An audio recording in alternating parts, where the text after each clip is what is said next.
Oke, kita mulai. Itu cara Einstein mendeskripsikan dirinya.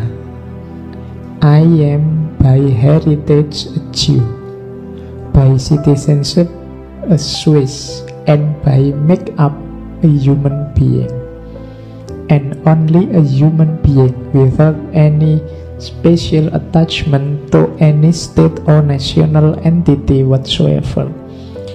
Aku itu, katanya Einstein, kalau dilihat dari keturunan Yahudi, kalau dari warga negara Swiss, kalau dilihat dari casingnya, make up itu kan luarnya, human being, aku ini manusia. Dan memang dia ingin an only human being, pokoknya anggap saja aku ini ya manusia, without any special attachment, tanpa ada keterkaitan khusus dengan negara tertentu, dengan kota tertentu, dengan hal-hal tertentu apapun itu. Jadi pertama-tama lihat saja aku sebagai seorang manusia. Jadi itu maunya Einstein begitu. Kayak tadi kan di depan kamu sudah semangat mau belajar Einstein, tiba-tiba saya bilang dia Yahudi loh yo. Kamu mungkin setengah mengkerut, wah Yahudi nih. Ya untung terus tak tambahi, tenang aja dia anti-Zionis. Lumayan. Oke, kita kan selalu begitu menempeli orang dengan label-labelnya. Nah, Einstein inginnya pertama-tama lihat saja aku ini manusia. Manusia saja, tanpa ada kamu sambungkan dengan apapun, bahkan dengan kota atau negara. Karena Einstein ini pindah-pindah. Ada masa dia stateless, jadi tidak punya negara. Nanti dia di Swiss, terakhir ke Amerika karena kejam-kejamnya Nazi memburu orang-orang Yahudi. Jadi kita belajar Einstein, pertama-tama belajar jadi manusia. Apa sih manusia itu? Katanya Einstein, manusia adalah bagian dari keseluruhan yang kita sebut sebagai alam semesta. Satu bagian yang terbatas dalam ruang dan waktu. Jadi pertama-tama menurut Einstein, kita ini tidak di atas alam semesta, tapi bagian dari alam semesta. Ini statement ini menarik karena biasanya orang modern itu merasa dirinya lebih tinggi dari alam semesta. Tapi bagi Einstein, kita ini bagian dari alam semesta. Sering para filosof itu menggambarkan kalau alam ini semacam jarum jam, semacam satu mesin besar, ya kita manusia ini salah satu bagian dari mesin itu. Kalau ini gambarannya kayak mesin kan, kalau satu mesin tidak fungsi, yang lain juga tidak fungsi semua. Kalau satu skrupnya rusak, yang lain juga ikut kacau. Maka jangan dikira angkara murkanya manusia itu efeknya hanya pada manusia. Jadi pikiran jahatmu, pikiran jelekmu jangan dikira hanya mengimbas pada dirimu. Karena kita ini bagian dari mesin besar alam semesta. Nah, terus gimana kalau manusia bagian dari alam semesta? Ia mengalami dirinya, pemikiran dan perasaannya sebagai sesuatu yang terpisah dari yang lain, sejenis delusi dalam kesadarannya. Jadi manusia itu sering tidak sadar kalau dia bagian dari alam semesta. Manusia selalu merasa dirinya berbeda. Jangankan manusia dengan alam, manusia dengan manusia yang lain juga menganggap dirinya berbeda. Kalau aku ini, kalau kamu itu. Kalau aku kelompok ini, kalau kamu kan kelompok itu. Kalau aku aliran ini, kamu kan aliran itu. Itu kalau pakai kalimatnya Einstein ini delusi kesadaran. Kita pakai banyak topeng, tapi kita tidak sadar bahwa kita pakai topeng-topeng. Kalau topengnya dicopot, kita itu sama. Aku dan kalian ini kan sebenarnya ya sama. Ya kebetulan saya duduk di depan. Duduk di depan ini topengnya. Kalau duduk di depannya dikurangi, ya kita sama. Kebetulan saya yang ngomong, kalian yang mendengarkan. Kalau ngomong dan mendengarkannya dikurangi, kita sama. Jadi hakikatnya kita sama, tapi manusia selalu cenderung membeda-bedakan. Kesadaran hidupnya berada dalam kesadaran perbedaan. Itu yang disebut delusi kesadaran. Delusi ini, katanya Einstein, merupakan sejenis penjara yang membatasi kita dalam keinginan-keinginan personal kita dan untuk berbuat baik kepada orang-orang terdekat kita. Kadang-kadang pembedaan-pembedaan ini menjadi penjara kita sendiri. Mau berbuat baik tidak jadi, mau nolong orang tidak jadi, mau kerjasama tidak jadi, mau senyum mungkin di cancel. Hari ini ramai kan ada kasus salah tuh. Nah, jadi ada penjara-penjara yang kita bikin sendiri, sehingga banyak hal baik yang mau kita jalankan itu tidak jadi. Sudah ketemu tatapan terus senyum, begitu di belakang, kamu kok senyum, dia aliran sana loh. Oh, nggak jadi kalau gitu, cancel. Kita sering begitu. Mending tidak kenal sama sekali, kita masih nyaman berbuat baik. Begitu ngerti perbedaan, kita tidak nyaman sudah berbuat baik. Ini namanya penjara yang kita bikin sendiri. Delusi kesadaran kita. Berarti apa tugas manusia itu? Katanya Einstein, tugas kita harusnya kita membebaskan diri kita dari penjara ini dengan cara memperluas lingkaran kasih sayang sesama manusia, memeluk semua makhluk dan seluruh alam semesta dalam keindahannya. Kalau kita bisa akrab dengan siapa saja dan apa saja, saling menyayangi, saling mengasihi, hidup ini indah. Hanya saja ternyata kesadaran kita, kesadaran delusi. Kita tertipu oleh pembedaan-pembedaan yang kita bikin sendiri. Nah, jadi pelajaran pertama dari seorang Einstein adalah ingatlah, semua makhluk di alam semesta ini levelnya sama. Kita semua satu bagian. Pelajaran kedua masih tentang manusia. Einstein bilang, untuk jadi manusia yang baik, aku percaya standarisasi mobil, tapi aku tidak percaya standarisasi manusia. Maksudnya apa standarisasi manusia? Kita itu sering bikin rumus baku dalam hidup tentang mungkin kebenaran, mungkin kebaikan, mungkin keindahan yang berhubungan dengan manusia. Padahal manusia itu sifatnya historis, kontekstual. Kadang-kadang baik di sana tidak cocok kalau itu diterapkan di sini. Kadang-kadang bagus, benar di sini, kalau diterapkan di sana tidak nyambung. Padahal banyak orang inginnya menstandarkan apapun. Katanya Einstein, loh kalau mobil distandarkan tidak apa-apa, tapi kalau manusia jangan distandarkan. Kalau distandarkan tanpa ada pengecualian, jadinya tidak manusiawi. Absen minimal 75%. Itu kan standar. Ya. Loh. Tetap harus ada bobolannya, harus ada pengecualiannya. Kalau kaku kayak gitu, lahirnya manusiawi. Bobolannya misalnya, ya kalau sakit tidak apa-apa, lebih 75. Kalau ada kepentingan darurat izin ya tidak apa-apa. Itu namanya ada bobolannya. Standarnya tidak standar mati. Kalau standarnya mati, tidak manusiawi, kayak mobil. Nah, jadi kalau standarisasi mobil oke, tapi kalau standarisasi manusia janganlah. Justru manusia kalau distandarkan nanti tidak berkembang.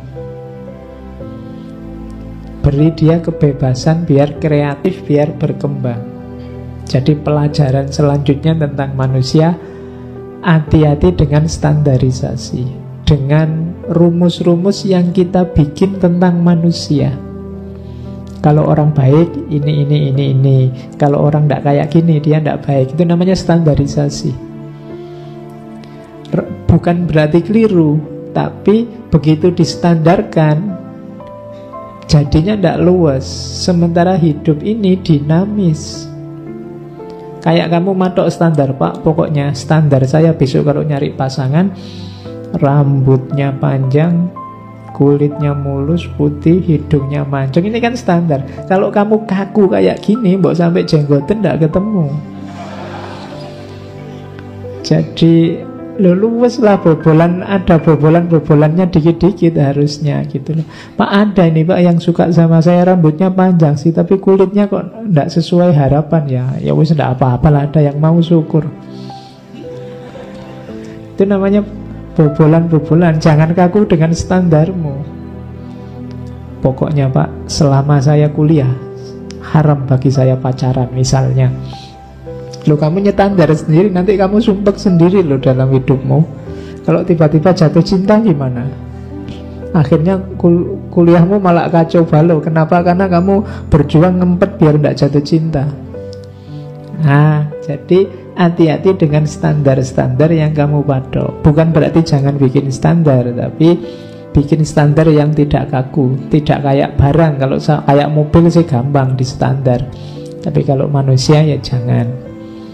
Paling tidak ada jalan-jalan alternatif, jalan bobolannya. Karena situasi bisa macam-macam. Oke, itu pelajaran selanjutnya. Dari Einstein juga ada pelajaran tentang manusia, bahwa kebahagiaan kita, harkat dan martabat kita tidak cukup hanya dengan pengetahuan dan keterampilan. Itu pelajaran dari Einstein. Jangan lupa bahwa pengetahuan dan keterampilan saja tidak akan membawa manusia ke dalam kehidupan bahagia dan bermartabat.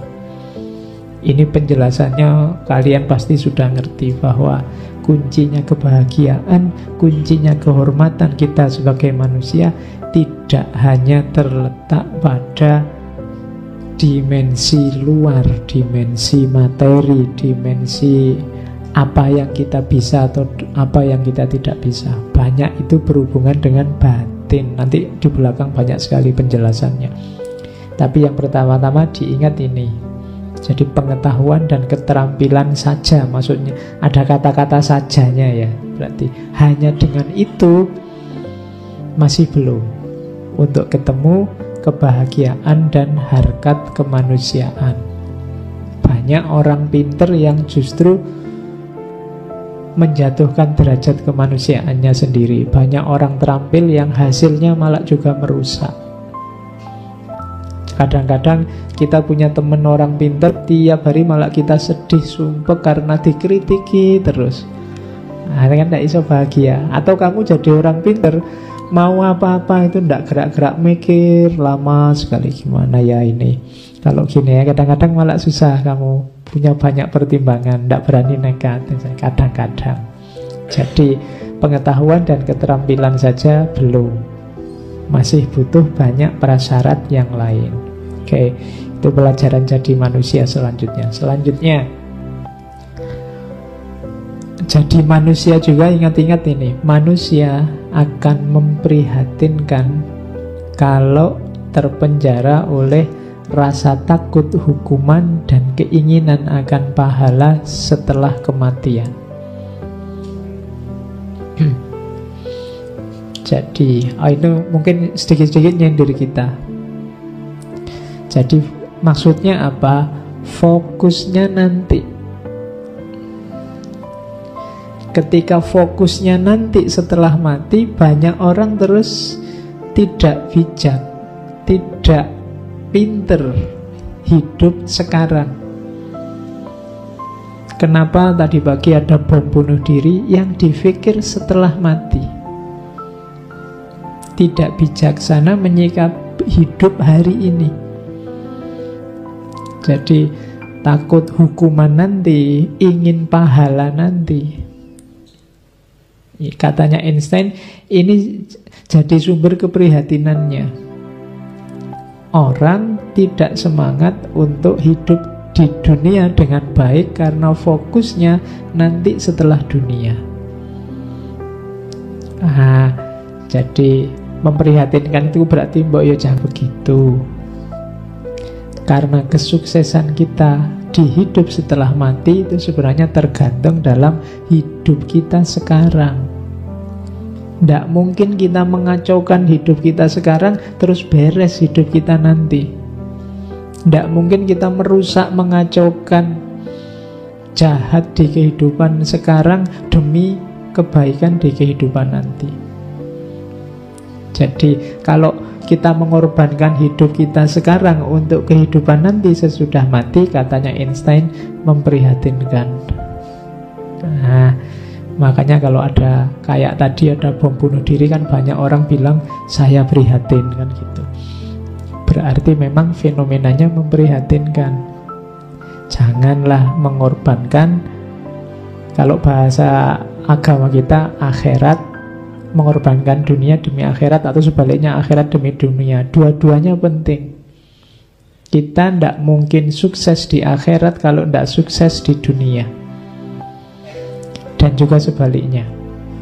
Jadi jangan korbankan hidup kita sekarang. Manusia itu harus memperhatikan seperti apa dirinya sekarang dan tidak hanya galau oleh seperti apa seharusnya dirinya. Itu sama arahnya kayak yang pertama tadi. Jadi Einstein inginnya mbok kita itu menerima dengan situasi hidup kita sekarang dan ayo hidup sekarang sesuai kenyataannya. Sumbernya segala kesulitan dalam hidup kita adalah ketika kita hidup dalam mimpi-mimpi ideal kita, tidak dalam kenyataan. Dan pasti ideal kita ada jarak dengan kenyataan. Itu yang membuat kita sering sedih. Maka hiduplah sekarang. Mungkin dulu kamu awal kuliah waktu daftar, pokoknya saya ingin kuliah ini lulus tepat waktu. Sekarang sampai semester 13 belum lulus-lulus. Itu kalau kamu hidup tetap dengan idealmu, kamu tidak bisa tidur. Tetap harus kamu terima bahwa iya, sekarang aku sudah semester 13, berarti targetnya harus paling tidak 14 lah, kan gitu. Kalau kamu masih mikir tidak tepat waktu, ya sudah, kamu tidak akan tenang hidupmu. Lalu sudah kelewatan. Jadi hiduplah seperti apa situasimu hari ini. Jangan hidup dalam ideal yang seharusnya yang itu tidak terjadi, karena akan terasa berat luar biasa untukmu. Kemudian kalau ini semangat dari Einstein, salah tidak apa-apa, gagal tidak apa-apa. Siapapun yang tidak pernah melakukan kesalahan tidak pernah mencoba sesuatu yang baru. Ini kayak iklan di TV itu kan, kalau tidak kotor ya tidak belajar. Jadi beranilah untuk mencoba. Kalau kamu nyaman dengan duniamu hari ini, tidak berani macam-macam, ya sampai sebatas itu hidupmu, levelmu dan rankingmu. Kalau ingin naik kelas, berani mencoba. Kasih tantangan untuk hidupmu sendiri. Tantang, bisa ndak kayak gini? Ayo dicoba. Tantang dirimu, cobalah. Kalau gagal, berarti alamat akan terjadi sesuatu yang baru nantinya. Gagal diulang lagi, gagal diulang lagi. Jadi pelajaran dari Einstein tentang manusia ditutup dengan ayo berani mencoba, salah ndak apa-apa, karena tidak akan lahir sesuatu yang baru kalau kita tidak berani mencoba. Kalau Einstein itu pasrah saja dengan situasi dirinya, yang dia sejak kecil punya beberapa kekurangan, tidak akan lahir seorang Einstein. Oke, nah sekarang kita lihat bekal apa untuk jadi seorang seperti Einstein, manusia yang mirip Einstein. Menurut Einstein sendiri, yang pertama-tama kita harus punya rasa ingin tahu, rasa penasaran. Penasaran itu penting. Katanya Einstein, yang penting adalah jangan berhenti bertanya. Rasa ingin tahu punya alasannya sendiri untuk selalu ada. Pertanyakan apapun. Aku tidak punya bakat khusus, aku hanya bisa ingin tahu. Jadi kata Einstein, keahlianmu apa, bakatmu apa? Kata Einstein, saya tidak punya bakat apa-apa, wong malah kekuranganku banyak. Bakatku cuma satu, keingintahuanku dalam, luas. Jadi mentalnya ilmuwan itu sebenarnya bekalnya kan rasa ingin tahu ini. Rasa ingin tahu itu apa-apa kamu herani, kamu tanyakan. Kamu lihat, tadi kok hujan cuma sebentar ya? Apa sekarang sudah musimnya penghujan ya? Ini telat apa memang sudah waktunya? Itu kan pertanyaan-pertanyaan banyak. Ngaji ini kok mau katanya jam 8, jam 8 lebih 10 belum mulai-mulai, ada apa toh ini? Yang salah siapa? Oh, itu tanya, jangan diem aja. Jadi curiosity itu rasa ingin tahu. Di sekelilingmu ini tidak ada yang normal-normal saja, semuanya bisa ditanyakan. Masjid itu loh kok warnanya hijau ya? Di mana-mana sering saya lihat juga pakai warna hijau. Apa hijau itu simbolnya Islam? Siapa sih yang bilang hijau itu simbolnya Islam? Terus sejarah tentang warna hijau sebagai warna masjid itu kayak gimana? Kamu pernah tanya enggak? Bulan bintang kok terus jadi simbolnya Islam? Sejak kapan umat Islam pakai simbol bulan bintang itu dan seterusnya? Itu namanya curious. Tapi kan kita enggak, kita itu pokoknya jalan kayak biasanya, normal aja kok Pak. Semuanya ya juga normal-normal saja. Nah, model baju kalau kayak gini kan model gaya barat. Kalau jubah kayak Timur Tengah. Kalau ya macam-macam. Itu kira-kira ada hubungannya dengan iklim, dengan geografi, dengan adat, tradisi, dengan kesepakatan masyarakat. Tapi jawabannya bisa macam-macam. Ingin tahulah. Begitu kamu masuk dari luar ke masjid ini, setiap hal yang kamu lihat itu bisa ditanyakan. Kenapa kok kamu tidak tanya? Karena segalanya kamu anggap biasa saja. Berarti kamu tidak bakat jadi ilmuwan. Orang mau nulis skripsi, tesis, disertasi itu biasanya gelisahnya pertama apa? Nyari masalah. Saya kok nggak nemu-nemu masalah ya Pak. Loh, masalah jutaan di sekelilingmu loh, kok bingung nyari masalah. Oke. Yo kalau nggak ada masalah, bikin masalah. Baru nanti kita teliti kan. Ilmuwan kan begitu, bikin masalah itu kan namanya bikin hipotesis. Kira-kira jangan-jangan ini, jangan-jangan itu bisa masalah. Katanya Einstein, ia yang tidak lagi bisa heran dan terpesona sebenarnya kayak orang mati, matanya tertutup. Oh, itu disindir oleh Einstein. Kamu kan melek, bisa melihat banyak sekali masalah. Ngaji ini apalagi? Oh, masalahnya banyak ini. Ini katanya ngaji misalnya. Kok ndak ada Quran-Qurannya? Kan banyak yang tanya gitu. Ini katanya filsafat, malah bahasa Einstein. Kok ndak bahas tokoh-tokoh filsafat? Oh, ini loh banyak yang bisa ditanyakan. Jadi tanyalah. Bukannya aku terlalu pintar, kata Einstein. Kamu kan nganggap aku sangat pintar, katanya Einstein. Enggak, tapi apa? Aku menggumuli pertanyaan-pertanyaan lebih lama. Jadi hidupku penuh dengan pertanyaan. Jadi Einstein itu kan sejak kecil terkenal autis. Jadi kalau lihat apa-apa ya direnungi sampai dalam. Kalau kita kan perhatiannya mudah teralihkan, ada apa-apa terus sehingga tidak fokus. Kalau Einstein punya kelebihan fokus apa-apa. Nah, mungkin tidak pindah sebelum tahu jawabannya. Oh, itu bakat ciri seorang ilmuwan.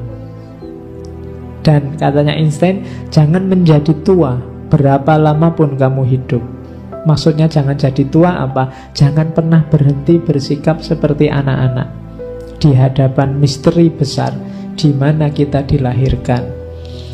Maksudnya Einstein, Rasa ingin tahu ini sebenarnya fitrah dimiliki oleh manusia sejak anak-anak. Anak-anak kita, adik-adikmu yang masih balita, yang baru bisa mikir, baru bisa ngomong, itu kan kecenderungannya cerewet. Apa saja kan ditanyakan. Ini apa? Itu apa? Kan selalu begitu. Itu kok begini? Terus usil, pengen dicoba. Itu anak kecil. Katanya Einstein, ini dipelihara harusnya sampai dewasa. Ya cuma mungkin terus lingkungannya yang membuat dia terdiam. Mungkin ibunya jengkel, terus alah cerewet, gak usah banyak tanya, gak penting aja. Terus lama-lama dia merasa bahwa bertanya-tanya, banyak omong itu jelek.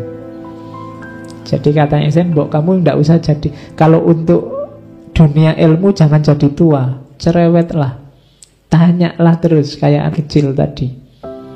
Kejarlah apapun yang kamu ingin tahu. Nggak usah malu-malu, nggak usah segan-segan, nggak usah males-males.